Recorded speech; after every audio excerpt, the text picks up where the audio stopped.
Do you feel like you're saying no to your toddler and preschooler all the time? Well, in today's show, we're going to talk about how to say yes and have limits so it is a win-win for everyone. I'm going to teach you about the one finger touch strategy, and you can start using it right after this, after you listen in. So let's learn together. In our most sleep-deprived moments, our children will teach us exactly what we need in order to learn and grow into who we were created to be. These are the loving lessons we will learn whether we were wanting to or not. I'm Irene, your sleep coach, and I'm on mission to educate parents on how to help their young children sleep. Welcome to the journey.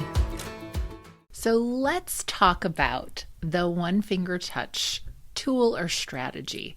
I want to share what it is and what it could look like and what it could sound like in your home.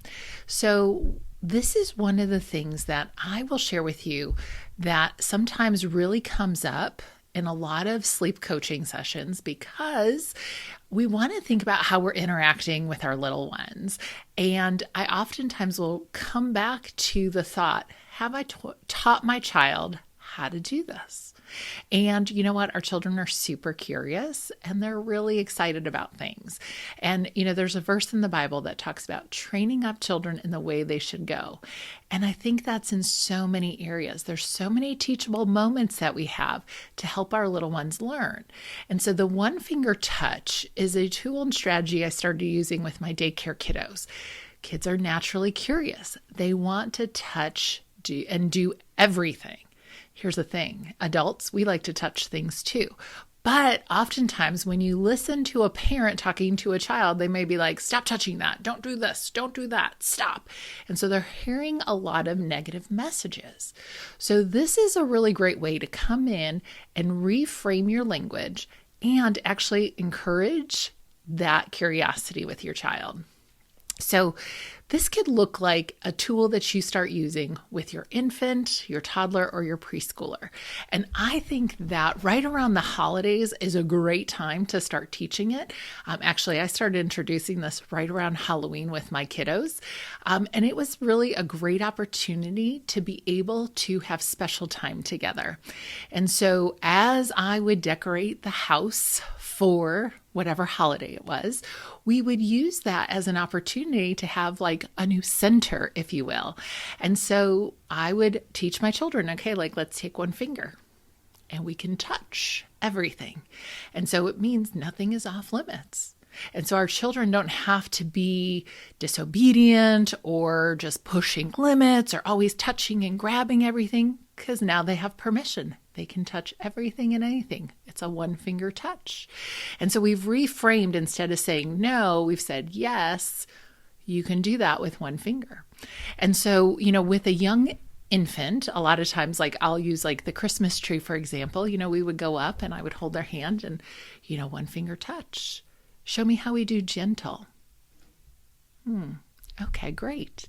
With a toddler, maybe we would sit down and I would have the toddler in my lap and do that. One of the things that I will share with you is that even when I was teaching at the daycare, I would bring in really special things for our circle time. And it was the things that I had around the house during the holidays.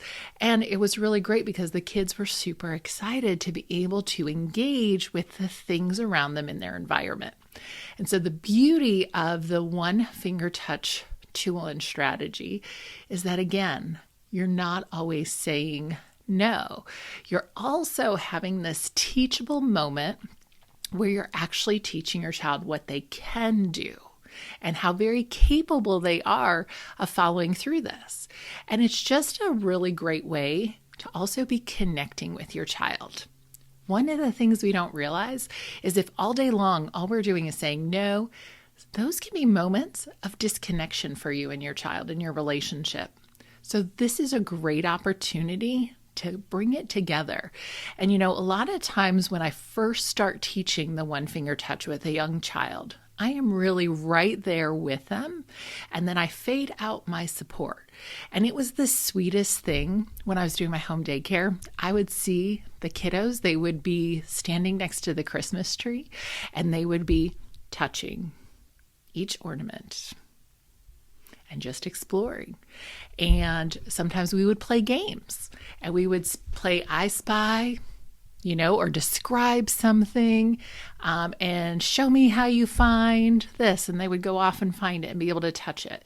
And so it's just a really great tool to have in your back pocket. And it's pretty amazing to see how it can change the dynamic of how you are speaking and engaging with your child. And all of that is going to help us get better sleep. It's going to help us be calm and confident in the things that we're doing with our little one.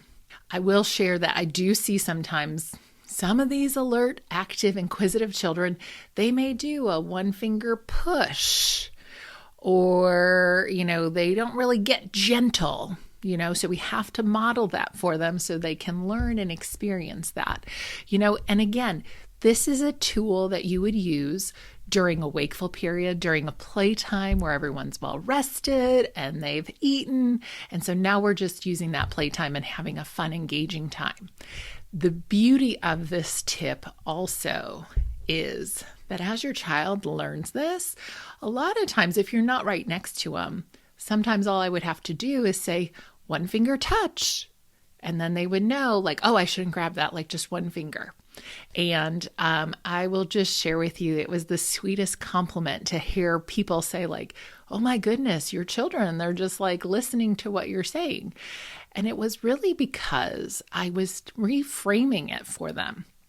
I wasn't telling them no. They knew that they could engage with the things around them, but they were learning how to do it and what gentle actually means. So hopefully this helps you recognize how you may be able to reframe the no and be able to say yes and have limits at the same time. So share this episode with any friends so that you can help continue to build more connection for our families. Thanks for tuning into today's show. You can see all of the details and show notes below. And as you go out into your day, I hope that you'll make it your mission to be calm, confident, and rested as you lead today. Sweet dreams.